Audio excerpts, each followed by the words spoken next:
Hello everyone, कैसे हैं आप सभी। आशा करते हो अच्छे होंगे और मन लगा के पढ़ाई कर रहे होंगे।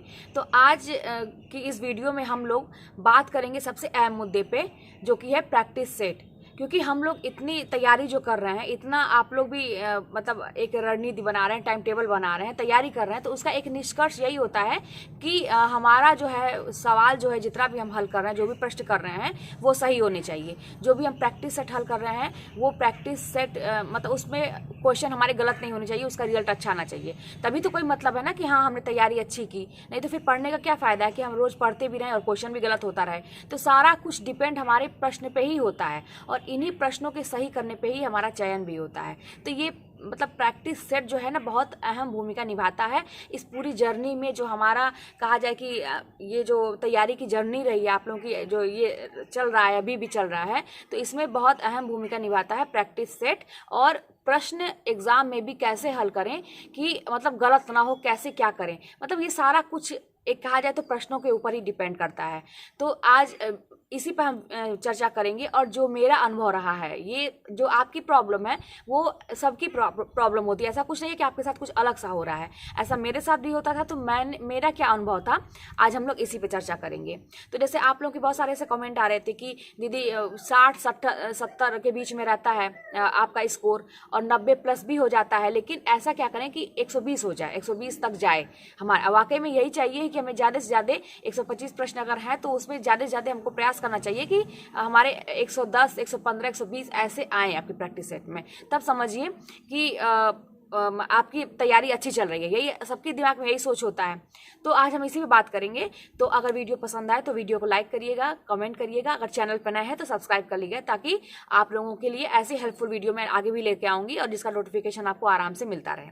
तो आज जैसे आप लोग बात करते हैं कि 60-70 आ रहे हैं स्कोर, 90 भी आ रहा है, लेकिन क्या करें कि 120 आएगा, और गलतियां क्यों हो रही हैं। तो सबसे पहली बात तो मैं आपको एक चीज़ बता दूं कि आप लोग अभी जो प्रैक्टिस सेट हल कर रहे हैं, जो आपने परचेस किया, अगर किसी कोचिंग से परचेस किया है आप लोगों ने, तो उसमें आपको बहुत चिंता नहीं करनी है कि 60-70 आ रहा है, 90 आ रहा है।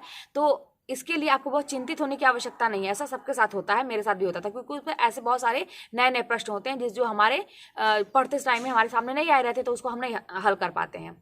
तो लेकिन अगर पढ़ा हुआ क्वेश्चन गलत हो रहा है तब तो फिर चिंता का विषय है। लेकिन अगर ऐसे प्रश्न गलत हो रहे हैं जिसको हम नहीं कभी देखे हैं, जो हमारे सामने नए हैं, तो उसके लिए आपको परेशान होने की आवश्यकता नहीं है। फिलहाल देखिए, मैं क्या करती थी आपको बता रही हूँ, मतलब ईमानदारी से बता रही हूँ कि प्रैक्टिस सेट मैंने भी खरीदा था, 200 सेट का खरीदा था।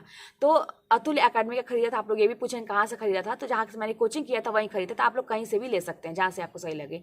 तो वहाँ पर जब मैं हल करती थी तो मैंने दिमाग में एक चीज़ें बैठा ली थी कि मुझे जो 200 क्वेश्चन है, उसमें 200 प्रैक्टिस सेट हैं, और उसमें जितने भी प्रश्न हैं, उन सभी प्रश्नों का मेरा एक मतलब कहा जाए कि लक्ष्य ये होता था कि मैं उन सबको याद कर लूँ, प्रश्नों को याद कर लूँ। मैं ये नहीं देखती थी कि मेरा कौन सा रैंक आ रहा है। मेरा मतलब यही रहता था कि मुझे सारे प्रश्नों को याद करना है, ताकि मैं एग्ज़ाम में कर सकूँ। मेरा वहाँ पर नहीं होता था कि मैं वहाँ पर किस रैंक में आ रही हूँ, ठीक है। तो थोड़ा सा मैं ये मैं आगे एग्ज़ाम के पर्पज़ से करती थी कि मुझे जितने भी हैं उसको याद करना है। तो मेरे भी ऐसे शुरू में 60-70, 85, 90 ऐसे ही पहली बार में ऐसा होता था, 95 तक जाता था। कहीं कहीं बहुत आसान कुछ ऐसे प्रश्न होते थे जो पढ़े हुए हैं, तो मतलब 100 तक ऐसा हो जाता था पहले अटेम्प्ट में। 2 बार का हम लोग का रहता था। दूसरे वाले में मेरा अच्छा हो जाता था, क्योंकि मैं क्या करती थी, जैसे ही गलत होता था तुरंत उसको नीचे सॉल्यूशन दिया रहता है, उसको मैं टच करती थी, और जो गलत है उसको मैं अच्छे से पढ़ लेती थी। जो सही था उसको मैं पढ़ती थी, जो सही था उसको भी मैं पढ़ती थी, और जो गलत हुआ था उसको मैं अच्छे से रिवाइज कर लेती थी कि इसका क्या आंसर होगा। मेरा मतलब लक्ष्य यही था कि सारे प्रश्न मुझे याद होने चाहिए, जितने भी प्रैक्टिस सेट पे दिए हुए हैं, ताकि एग्जाम में कर सके, ठीक है। तो मैं बहुत चिंतित नहीं होती थी कि मेरा कम आ रहा है। लेकिन आपका हमेशा मन में, दिमाग में चलना चाहिए कि हाँ ज़्यादा से ज़्यादा आए, ज़्यादा से ज़्यादा है, ठीक है। तो इसके लिए आप निश्चिंत रहिए।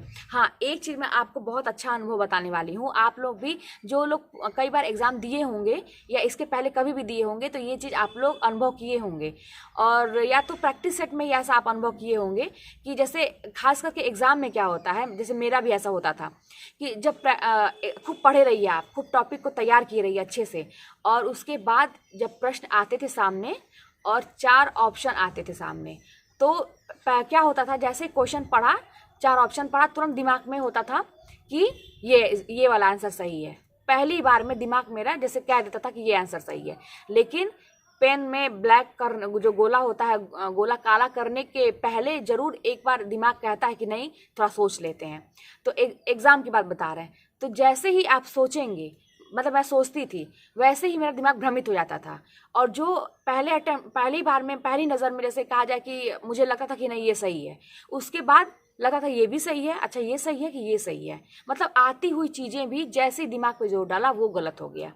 तो और जानते हैं फिर क्या होता था, अगर मैं लगाती भी थी उसके बाद कितना भी सोच समझ के, तो वो आंसर हमेशा गलत ही मैं लगा के आती थी। तो ये मतलब एक बहुत बड़ी समस्या है, आप लोगों के साथ भी होता होगा कि पहले झटके में तो लगता है कि हाँ ये सही है, आ जाता है दिमाग में, लेकिन जैसे ही आपने विचार विमर्श किया उस क्वेश्चन पे, तैसे ही उसका आंसर भ्रमित हो गया और आप जो है गलत करके चले आते हैं। तो ये सबसे बड़ी समस्या। इसका सोल्यूशन क्या था? तो इसका उपाय यही है कि मैंने एक चीज़ जाना, इन सब सारे अनुभवों से मैंने एक चीज़ जाना कि ये कब होता है, जब हम रिवीजन में कमी करते हैं। अब आप कहेंगे कि रिवीजन में आप लोग कोई कमी नहीं करते हैं, आप लोग बहुत अच्छे से रिवीजन करते हैं। तो ये चीज़ एक बात और जान लीजिए कि आपको जो लग रहा है कि आप जो रिवीजन कर रहे हैं बहुत अच्छा कर रहे हैं, और तब भी ऐसी दिक्कत आ रही है कि बहुत ज़्यादा रिवीजन करने के बाद भी क्वेश्चन गलत हो रहे हैं, तो मान के चलिए कि आपको लग रहा है कि रिवीजन बहुत अच्छा कर रहे हैं, लेकिन जो करने वाले हैं ना, और भी जो तैयारी लोग करते हैं जिसके सारे सही होते हैं, वो इससे भी कहीं बेहतर तैयारी उनकी है, इससे भी ज़्यादा वो रिवीजन कर रहे हैं। क्योंकि हम अपने से ही डिसाइड कर लेते हैं कि हम अच्छा कर रहे हैं कि बुरा कर रहे हैं। तो लेकिन ये मान के चलिए कि अगर आपको लगता है कि आप बहुत अच्छा कर रहे हैं और क्वेश्चन तब भी गलत हो रहा है, तो जिसका सही हो रहा है तो यानी कि उसकी तैयारी आपसे ज़्यादा बेहतर है। तो इसका एक ही उपाय है, आप जितना रिवीजन किए हैं ना उसको बढ़ा दीजिए, क्योंकि मेहनत करने का कहीं से कोई पैसा नहीं लगता है, कहीं से किसी से आपको मतलब कहा जाए कि दूसरे के भरोसे नहीं बैठना है, आपको अपने ऊपर है कि आप कितना मेहनत करते हैं। तो बस इसका यही है। अगर आपके प्रश्न हमेशा गलत हो रहे हैं, जैसे कुछ लोग हमेशा कमेंट कर रहे हैं कि मेरा भूल जा रहा है, याद कर रहे हैं सब इसी में एक ही में खिचड़ी हो जा रहा है, सब भूल जा रहा है, लगता है उनका है कि उनका सब रिवीजन की कमी है। और जिनका सही होता है तो आपको लगता है ना कि मैं इतने घंटे पढ़ा हूँ, इतने घंटे पढ़ी हूँ, तब भी मेरा ऐसा हो रहा है। तो जो लोग पढ़ते हैं ना, इस मान के चले कि उससे भी ज़्यादा पढ़ रहे हैं और बहुत ध्यान से पढ़ रहे हैं। या तो आपके ध्यान में कमी है कि पढ़ते समय आप थोड़ा सा कंसंट्रेशन नहीं बना पा रहे हैं, या तो जितना आप रिवीजन कर रहे हैं उसको और बढ़ा दीजिए। क्योंकि देखिए सफलता ऐसे ही नहीं मिल जाती है, बहुत मेहनत करना पड़ता है, बहुत कुछ करना पड़ता है। जो लोग करते हैं वो समझते हैं, जो सफल हुए हैं वो समझते हैं कि कितना अपने आप को आग में झोंकना पड़ता है।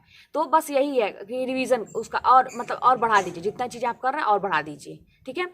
उसके बाद जो है एक प्रश्न और आया था कि जैसे मान लीजिए किसी ने पूछा था कि किताब जो मूल पुस्तक है, जैसे रामचंद्र शुक्ल की है या रामस्वरूप चतुर्वेदी की है या बच्चन सिंह की है, तो आप लोग कन्फ्यूज है कौन सा पढ़े। तो देखिए बहुत ज़्यादा मैं बार बार कहती हूँ कि 1-2 किताब पढ़िए, है ना, और वो भी अपना बेस बनाने के लिए। क्वेश्चन कहाँ से निकलेंगे? जो सहायक पुस्तक है सरस्वती पांडे की है, इसकी तरह की आपके पास अगर और भी किताब है तो उसको पढ़िए। व्याकरण के मैंने सारी बुक्स के ऊपर एक अपना वीडियो बनाया है, आप लोग जाके प्लेलिस्ट में देख सकते हैं। तो स्मार्ट स्टडी करिए, पुराने क्वेश्चन पेपर सॉल्व करिए, बार बार मैं कहती हूँ प्रैक्टिस सेट लगाइए, रोज टॉपिक तैयार करिए, उससे संबंधित प्रश्न को देखिए, नई नई चीज़ें खोजिए कि नई चीज़ें इसमें क्या है, ठीक है। तो ये सारी चीज़ें, तो किताबें कैसे पढ़ें? क्या दिन भर मान लीजिए आपने रामचंद्र शुक्ल की किताब उठाई है पढ़ने के लिए, तो क्या आप दिन भर उसी को पढ़ेंगे? तो अब बाकी चीज़ छूटेगा। तो वाकई में ये ऐसा प्रश्न था, तो ये है मतलब दुविधा है ये कि क्या करें। तो आपको पूरा दिन नहीं पढ़ने की जरूरत है, पेज फोल्ड कर लीजिए। जैसे देखिए उसमें भी ना, जैसे आपको बेस बनाना है तो आप ध्यान से 4-5 पेज 10 पेज आप फोल्ड कर लीजिए। इधर आपका ये किताब से पढ़ते रहेंगे मन से कि ये चलता रहेगा, आपका बेस बनता रहेगा। और ज़्यादा फोकस करिए, जैसे 1 लाइनर जो सरस्वती पांडे की किताब है उसको याद करने के लिए, मतलब इतना रिवीजन करिए कि वो पूरी किताब आपकी कंठस्थ हो जाए।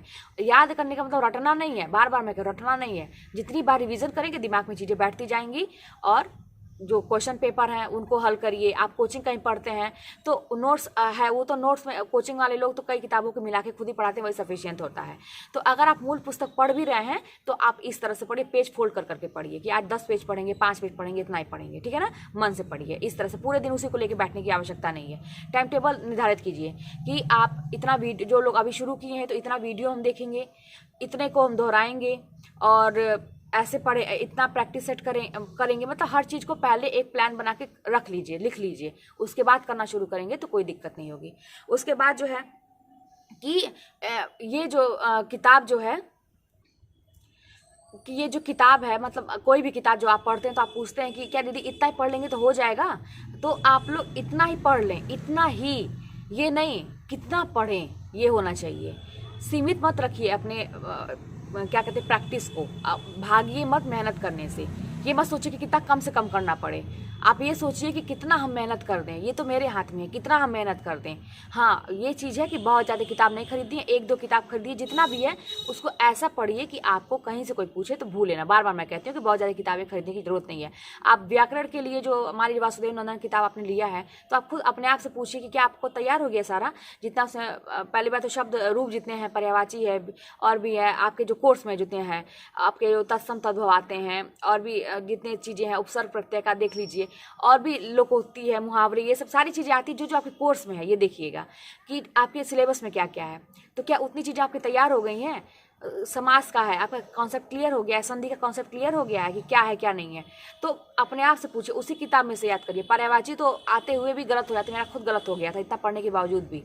तो एक ही उतना पहले याद, तो उतना एकदम अच्छे से करिए कि उसमें से कहीं से भी आए तो गलत ना हो। ठीक है, तो आज की वीडियो में यही था कि प्रैक्टिस सेट के लिए क्या करें कि बस रिवीजन, अपने रिवीजन के जो आप तरीका कर रहे हैं उसमें ये सोचिए कि आप जितना कर रहे हैं, करने वाले उससे भी ज़्यादा कर रहे हैं। तो आपको अपना रिवीजन और अपना टाइम और ज़्यादा और रणनीति थोड़ा सा और स्ट्रॉन्ग करने की ज़रूरत है, ताकि आपके क्वेश्चन गलत ना हो। तो चलिए मिलते हैं नेक्स्ट वीडियो में। आप अपने प्रश्न पूछते रहिएगा और मैं उस पर वीडियो बना के आपको उसका सोल्यूशन देने का प्रयास करूँगी। तो ठीक है, मिलते हैं नेक्स्ट वीडियो में।